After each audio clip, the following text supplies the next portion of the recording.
Coucou à tous. Alors aujourd'hui, on va parler du problème des personnes trop empathiques, ces hypersensibles, hyper connectées.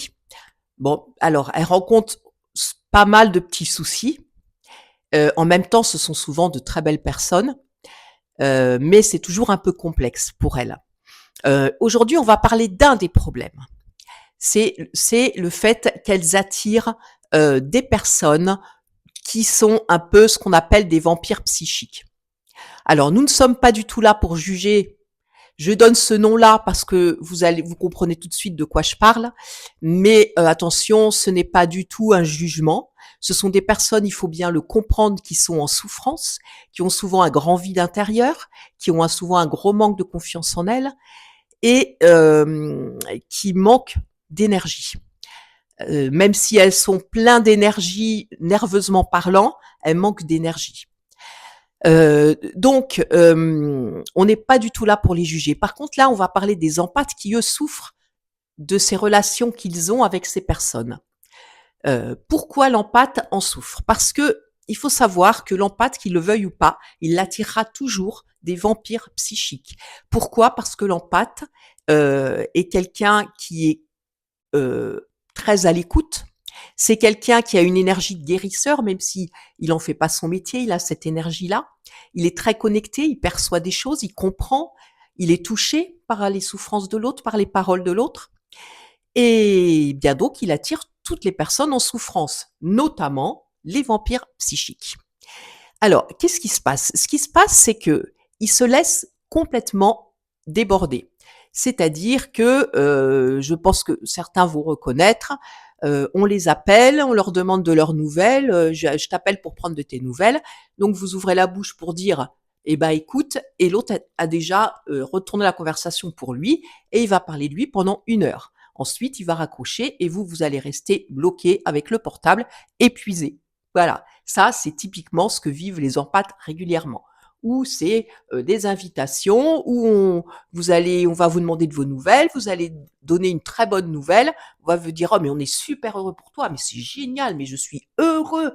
Et après pendant 3 heures, ça va être un monologue, la personne ne va parler que d'elle. Voilà, ça c'est ce que vivent les empathes régulièrement. Vous savez tous ce que c'est, tous ceux qui vivent ça. Et ça me fait beaucoup rire parce que très souvent je vois des textes publiés où les gens disent oui on donne, les gens rendent jamais, etc., etc. Je me dis tiens des empathes en colère parce que c'est des choses que j'ai pu ressentir maintes et maintes fois aussi.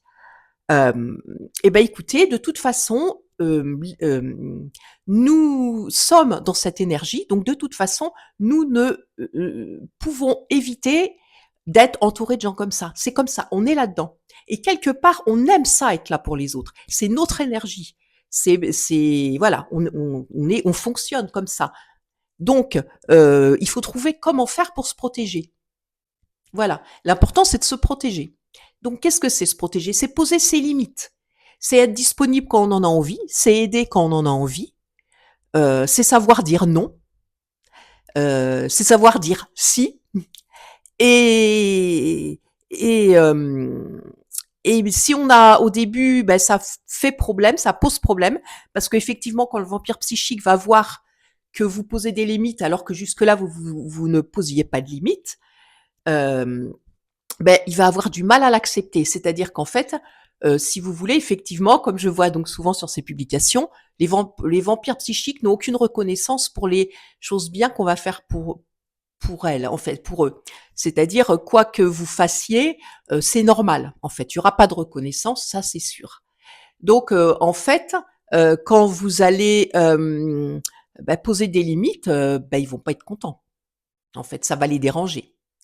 Donc, qu'est-ce qu'ils vont faire? Ils vont essayer de vous culpabiliser, par exemple. C'est-à-dire qu'ils vont vous dire: «Oh là là, mais t'as changé, mais qu'est-ce qui t'arrive? Non, t'es pas bien là.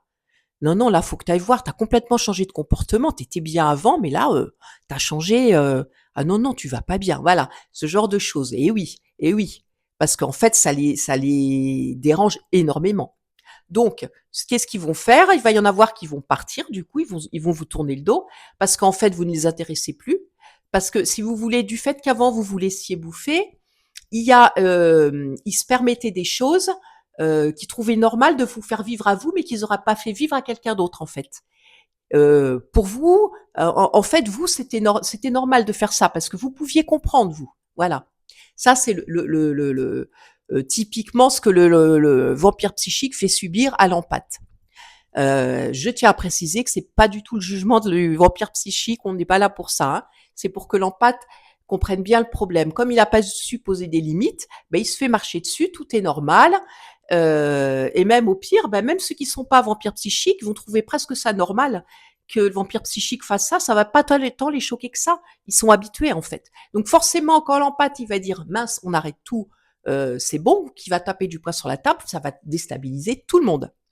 Donc, beaucoup de vampires psychiques, c'est vrai, vont partir. D'autres vont rester en essayant de culpabiliser la personne. Si ça marche pas, ils vont soit rester en s'adaptant, soit partir. Et ensuite, ce qui est important, c'est que l'empathe reste dans ce fonctionnement de poser ses limites. Et une deuxième chose, c'est que l'empathe s'entoure de personnes qui ne sont pas en souffrance et qui parleront d'égal à égal avec l'empathe, c'est-à-dire des vrais amis qui vont les écouter, qui vont parler avec eux. C'est-à-dire un échange, je t'aide, tu m'aides, on est là l'un pour l'autre. Voilà, il a besoin d'être entendu, il a besoin d'être soutenu, il a besoin d'être écouté, l'empathe. Il ne peut pas faire que donner. Mais comme de toute façon il est empathe, il va donner, il va s'entourer de gens comme ça aussi, de personnes qui prennent. Donc voilà, ce qu'il faut, c'est qu'il apprenne à se protéger. C'est pas un problème. C'est en fait d'être hypersensible, empathe, mais c'est pas un problème. Il faut juste apprendre à se protéger. Ne dites pas oui quand vous pensez non. N'acceptez pas quelque chose si vous n'en avez pas envie. Ne répondez pas au téléphone si vous en avez pas envie. Raccrochez quand vous avez envie de raccrocher. Ne vous mettez pas en quête alors que vous savez que ça ne sert strictement à rien. Parce que le vampire psychique demande beaucoup, mais ne fait rien, ne s'en sort jamais en fait. C'est quelque chose à longue durée en fait. Hein. C'est un contrat à longue durée. Il faut savoir que le vampire psychique a juste besoin de parler de lui, mais n'a pas besoin d'avancer parce qu'il est en grande souffrance. On en revient à ça. Il peut avancer s'il décide lui un jour d'avancer. Mais tant qu'il ne décide pas, il peut être comme ça tout le temps, en permanence, et pour lui, c'est normal. Donc, l'empathe, lui, il faut qu'il se protège. Il est là quand il en a envie, il n'est pas là quand il n'en a pas envie. Et qu'il ne se laisse pas culpabiliser. Si lui, dans son corps, il ressent qu'il n'a pas envie de ce contact, eh ben, il dit non. Si il ressent que la personne va trop loin, il dit stop. Et c'est tout. Il sait ce qui est bon pour lui ou pas. Et il doit s'entourer de belles personnes, de personnes saines, de personnes avec qui il y aura des véritables échanges. Parce que comme ça, il aura la force, il se rechargera, il aura la force d'être là pour les autres et il se sentira bien. À savoir aussi que l'empathe a beaucoup besoin de solitude. Vous comprendrez pourquoi, parce qu'en fait, il a des antennes, il capte tout. C'est-à-dire que même quand les personnes demandent rien, il capte toutes les émotions, il capte plein de choses. Donc c'est fatigant entre, si vous voulez, les vampires psychiques et tout ce qu'il capte, il a besoin de solitude pour se nettoyer et se ressourcer. Voilà. Donc être empathe, ça n'est pas un problème. Non, les vampires psychiques ne sont pas des monstres, ils vous veulent pas de mal. Ils sont en souffrance et c'est à vous de vous protéger. Protégez-vous. Voilà. Je vous parle en connaissance de cause parce que je suis comme vous.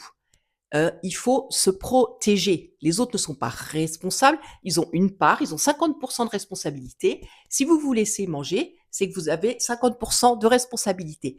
Protégez-vous et tout ira bien. Au revoir.